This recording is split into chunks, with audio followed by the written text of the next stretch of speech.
നമസ്കാരം, പുതിയൊരു എപ്പിസോഡിലേക്ക് സ്വാഗതം. മഞ്ഞുമൽ ബോയ്സ് കണ്ടില്ലേ? ആ സിനിമയ്ക്കകത്ത് അതിൻ്റെ ഒരു എഡിറ്റിംഗ് പാറ്റേൺ ശ്രദ്ധിച്ചോ? സിനിമയുടെ സ്മൂത്ത് ആയിട്ടുള്ള ഒരു ഫ്ലോയ്ക്ക് വേണ്ടിയിട്ട് പലതരത്തിലുള്ള കട്ടുകളുണ്ട്. ഈ എപ്പിസോഡിൽ നമ്മൾ സിനിമയുടെ ഒരു സ്മൂത്ത് ആയിട്ടുള്ള ഒരു ഫ്ലോയ്ക്ക് വേണ്ടിയിട്ട് എഡിറ്റിംഗിൽ യൂസ് ചെയ്യുന്ന കുറച്ച് ടെക്നിക്സ് ഉണ്ട്, അതായത് കുറച്ച് ക്രിയേറ്റീവ് ആയിട്ടുള്ള കട്ടുകളുണ്ട്. അത് പരിചയപ്പെടുത്താനാണ് ഈ വീഡിയോ. ഇതൊരു ബിഗിനേഴ്സ് വീഡിയോ ആണ്. ഇതിനെക്കുറിച്ച് അറിയുന്നവർക്ക് ഇപ്പോൾ സ്കിപ്പ് ചെയ്യാം, അല്ലാത്തവർക്ക് തുടർന്ന് കാണാം. മഞ്ഞുമൽ ബോയ്സ് എന്ന സിനിമയുടെ റെഫറൻസിൽ എഡിറ്റിൽ യൂസ് ചെയ്യുന്ന കുറച്ച് കട്ടുകളാണ് പരിചയപ്പെടുത്തുന്നത്.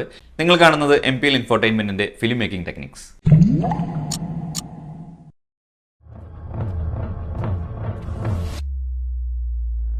ആദ്യത്തേതാണ് മാച്ച് കട്ട്. മാച്ച് കട്ട് എന്ന് പറഞ്ഞു കഴിഞ്ഞാൽ നമ്മുടെ കയ്യിൽ 2 ഡിഫറെൻറ്റ് സീനുകളുണ്ട്. ആ സീനുകളിൽ ഈ സീൻ കഴിഞ്ഞു അടുത്ത സീൻ തുടങ്ങണം. അപ്പോൾ സാധാരണ രീതിയിലൊരു കട്ടാണ് സാധാരണ വെക്കാറുള്ളത്.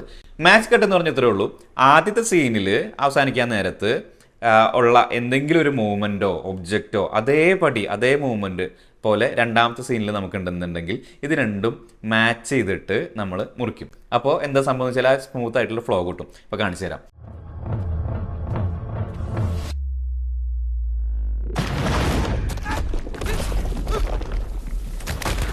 എക്സാക്ട്ലി നമ്മളുടെ അവസാനത്തെ ഷോട്ടിൻ്റെ മൂവ്മെൻറ്റും പിന്നീട് തുടങ്ങാൻ പോകുന്ന ഷോട്ടിൻ്റെ മൂവ്മെൻറ്റും മാച്ച് ചെയ്തിട്ട്, അല്ലെങ്കിൽ ഒബ്ജക്റ്റിൻ്റെ സൈസ് മാച്ച് ചെയ്തിട്ടൊക്കെ നമ്മൾ കട്ട് ചെയ്യുന്നതിനാണ് മാച്ച് കട്ട് എന്ന് പറയുന്നത്.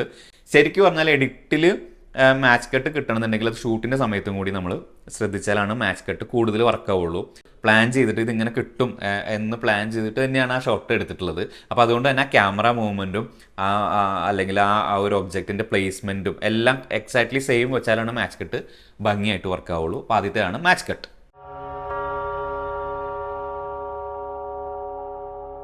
അടുത്ത കട്ടാണ് എൽ കട്ട്. എൽ കട്ട് എന്ന് പറഞ്ഞാൽ ഇത്രേ ഉള്ളൂ. 2 ഷോട്ട് ഉണ്ടാവും നമ്മുടെ കയ്യിൽ. 2 ഷോട്ടിൽ നമ്മൾ ആദ്യത്തെ ഷോട്ട് കഴിഞ്ഞു, അടുത്ത ഷോട്ട് വന്നു. ആദ്യത്തെ ഷോട്ടിന്റെ ഓഡിയോ കഴിഞ്ഞിട്ടില്ല. ഇതിനെയാണ് എൽ കട്ട് എന്ന് പറയുന്നത്. പിന്നെ കോളിസ് ആണല്ലോ. അതായത് 2 ഷോട്ട് പ്ലേ ബാക്ക് ചെയ്യുമ്പോൾ രണ്ടാമത്തെ ഷോട്ടിൽ ആദ്യത്തെ ഷോട്ടിന്റെ ഓഡിയോ കുറച്ചും കൂടി കേൾക്കും. അതിനാണ് എൽ കട്ട് എന്ന് പറയുന്നത്. ഇത് എൽ കട്ട് എന്ന് പറയുന്നത് ഇത്രേ ഉള്ളൂ. അതിന്റെ നടുക്ക് നമ്മൾ ജസ്റ്റ് ആ ഓഡിയോയിൽ ഇങ്ങനെ എഴുതി കഴിഞ്ഞാൽ എൽ എന്ന് വരും. ഇതിനാണ് എൽ കട്ട് എന്ന് പറയുന്നത്. 2 ഷോട്ടുകൾ നമ്മുടെ സ്മൂത്ത് ആയിട്ടുള്ള ഫ്ലോയ്ക്ക് വേണ്ടിയിട്ടാണ് എൽ കട്ട് യൂസ് ചെയ്യാറുള്ളത്.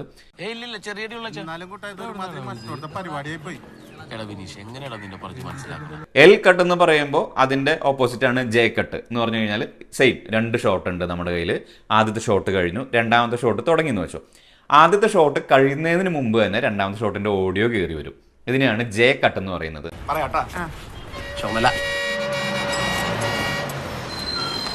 നമ്മൾ ജെ എന്ന് എഴുതുമ്പോൾ അടിയിൽ ആ ഒരു പോർഷൻ നമ്മൾ ഓഡിയോ ആയിട്ട് നമ്മൾ വിചാരിക്കുകയാണെന്നുണ്ടെങ്കിൽ ജെ കട്ട് വരും. അപ്പോൾ ഇതാണ് L cut and J cut.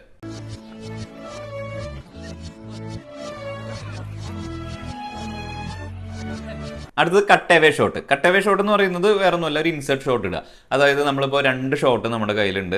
അത് അടുപ്പിച്ച് കാണിക്കുമ്പോൾ ഒരു ഭംഗി തോന്നുന്നില്ല, അല്ലെങ്കിൽ ഒരു ഫ്ലോ കിട്ടുന്നില്ല, അല്ലെങ്കിൽ ഇപ്പോൾ ഒരു ഡയറക്ഷനിൽ പോകുന്ന ഒരു കൂട്ടം ആളുകളോ വണ്ടിയോ എന്തെങ്കിലും ആവട്ടെ, അത് പെട്ടെന്ന് തന്നെ ഓപ്പോസിറ്റ് ഒരു ഷോട്ട് നമ്മുടെ കയ്യിലുള്ളത് 2 ഇട്ട് കഴിഞ്ഞാൽ കൺഫ്യൂഷൻ ഉണ്ടാക്കും എന്നുള്ള പ്രശ്നമൊക്കെ വരാൻ നേരത്ത് നമ്മൾ എന്ത് ചെയ്യും? ഒരു ഇൻസെർട്ട് ഷോട്ട് ഇടും. ഇപ്പോൾ മഞ്ഞുമല്ലൊരു ഷോട്ട് കാണിച്ചു തരാം. ഇപ്പോൾ ഇവർ നടന്നുകൊണ്ടിരിക്കുകയാണ്. ഈ നടന്നുകൊണ്ടിരിക്കുന്നതിൻ്റെ ഇടയിൽ ഒരു ഷോട്ട് ഇട്ടു, ഒരു കുരങ്ങൻ്റെ ഷോട്ട് ഇട്ടു.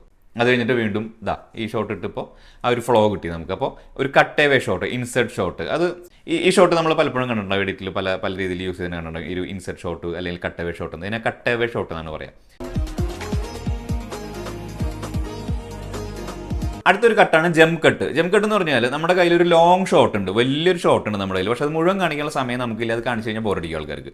അപ്പോൾ നമ്മൾ എന്ത് ചെയ്യും? അതിനെ മുറിച്ച് കാണിക്കും. ഇപ്പോൾ ഒരാൾ നടന്നു വരുന്ന ഷോട്ടാണ്, അകലയിൽ നിന്ന് നടന്നു വരുന്ന ഷോട്ടാണെന്നുണ്ടെങ്കിൽ നമ്മൾ അതിനൊരു 3 പീസായിട്ട് മുറിച്ചിട്ട് അതിന് നടുക്കുള്ള ഒരു ക്ലിപ്പ് എടുത്ത് കളഞ്ഞു കഴിഞ്ഞാൽ ആ ഷോട്ട് ജമ്പ് ചെയ്ത് പോകും. ഇപ്പോൾ ചില സിനിമകൾ കണ്ടിട്ടില്ലേ, ചില സിറ്റി ഷോട്ട്സൊക്കെ, വണ്ടികൾ തിരക്ക് ഇല്ലാതെ ഉള്ള ഒരു സിറ്റി പയ്യെ തിരക്കായി വരുന്ന, അങ്ങനെ ജമ്പ് ചെയ്ത് വരുന്ന. അപ്പോൾ നമുക്ക് കാണിക്കേണ്ടത് ഇത്രേ ഉള്ളൂ. നമുക്ക് ലോങ് ആയിട്ടുള്ള കുറച്ച് കാര്യങ്ങൾ കാണിക്കണം, പക്ഷേ അത്രയും നേരം കാണിക്കാൻ പറ്റില്ല. അതുകൊണ്ട് ജംപ് ഷോട്ടുകൾ യൂസ് ചെയ്യാം. ജംപ് കട്ട് ചെയ്യുമ്പോൾ നമ്മൾ മാക്സിമം ഫ്രെയിം, അനങ്ങാത്ത ഫ്രെയിമൊക്കെ ആണെന്നുണ്ടെങ്കിൽ കൂടുതലും അത് വർക്കാവും.